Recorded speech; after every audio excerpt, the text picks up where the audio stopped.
Bonjour à tous, ici CF3D pour un nouvel épisode sur l'embrayage du projet RC. Comme vous pouvez le constater, j'ai modifié un peu le principe. J'ai retiré le disque d'embrayage, ou du moins c'est ce que je m'apprête à faire, dans le but de modifier le système de butée pour qu'il inclue le disque d'embrayage. Étant donné que je n'ai pas accès aux matériaux nécessaires pour fabriquer un disque d'embrayage, il va falloir que je reconçois de A à Z mon système pour qu'il soit le plus adapté possible à un système automatique. Et pour ce faire, je vais modifier mon disque d'embrayage pour me permettre de le rendre compatible à mon volant moteur.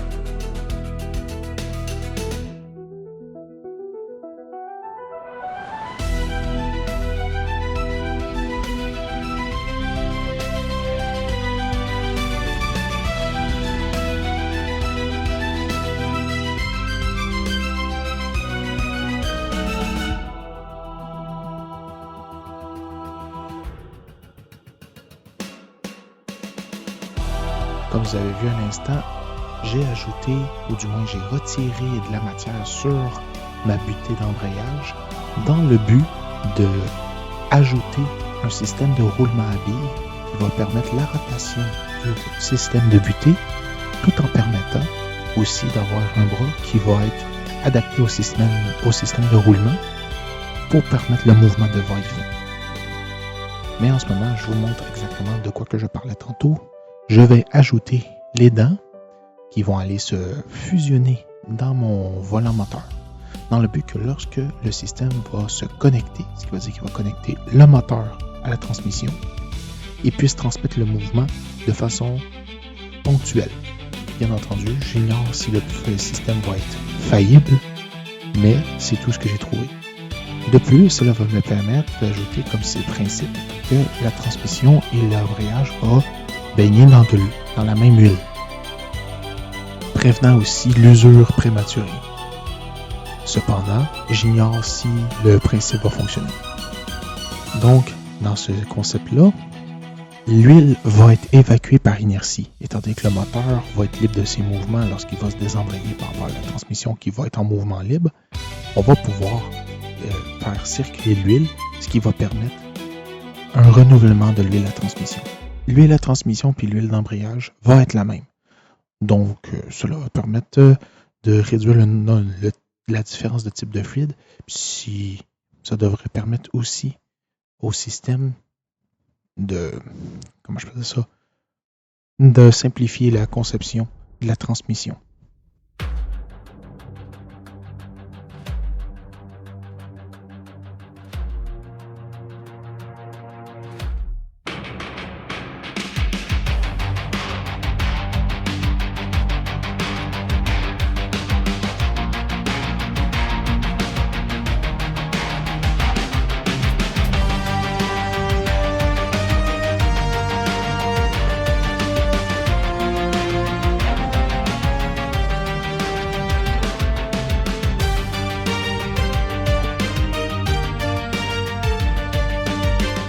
Comme vous pouvez le voir, je vais ajouter un certain nombre de dents. Si je ne me trompe pas dans la vidéo, je vois qu'on va avoir 24 dents, ce qui devrait ajouter de la force à mon système ponctuel pour me permettre de garantir la faisabilité du projet.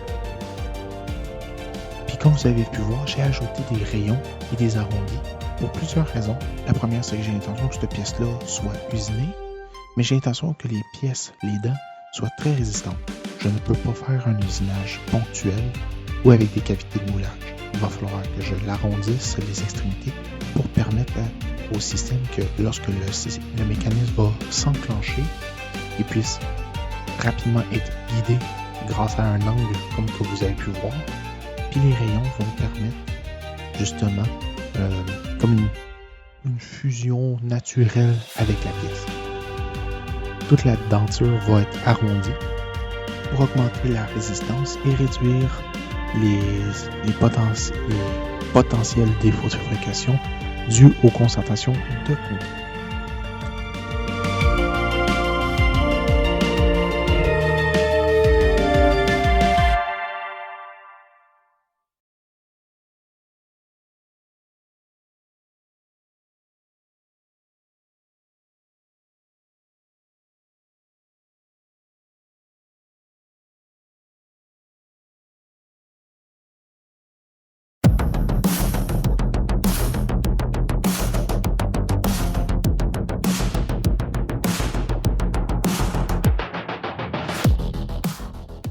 Comme vous pouvez le voir, en ce moment, j'essaie de encastrer l'empreinte de denture dans le volant moteur pour que les pièces virtuellement correspondent à leurs empreintes. Et pour ce faire, il suffit d'aller en assemblage, sélectionner les pièces et faire une soustraction de la pièce à mon volant moteur. Et grâce à ce principe, nous avons maintenant un système qui permet d'accueillir exactement la même forme de dent. Puis étant donné que les rayons sont des rayons utilisés par correspondant à des outils, on va pouvoir le machiner. Une pierre deux coups. Certes, le machinage, je m'attends à ce qu'il soit long, mais étant donné que c'est du prototypage, ce n'est pas bien grave. Éventuellement, on voudra les faire mouler. Donc, c'est pour ça que j'ai ajouté des rayons, des angles qui vont le permettre au moulage. Maintenant, je m'attaque au système de roulement à billes, qui va être le bras qui va permettre le mouvement d'enclenchement et désengagement de la boutique de transmission.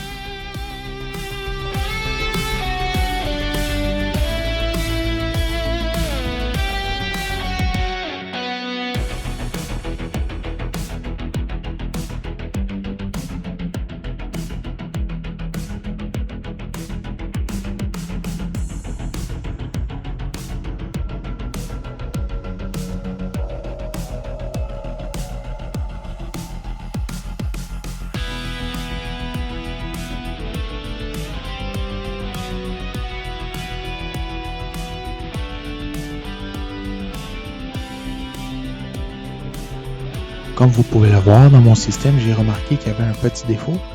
C'est que lorsque je voulais séparer les deux pièces, mes dents qui étaient encastrées dans le volant moteur disparaissaient. Pour ce faire, il va falloir que j'ouvre un nouvel assemblage, que je recrée une nouvelle pièce pour permettre la soustraction. Mais je crois que ma solution rapide, c'était de les laisser telles quelles. Étant donné que ça ne dérange pas pour le moment, que je n'ai pas de système de mouvement ultra précis à valider, ils sont restés comme ça. Éventuellement, plus tard, je vais faire la séparation qui va me permettre d'avoir mes deux pièces sans forcément avoir la contrainte qui doivent être forcément assemblées ensemble, ce qui sera bénéfique pour les projets à long terme.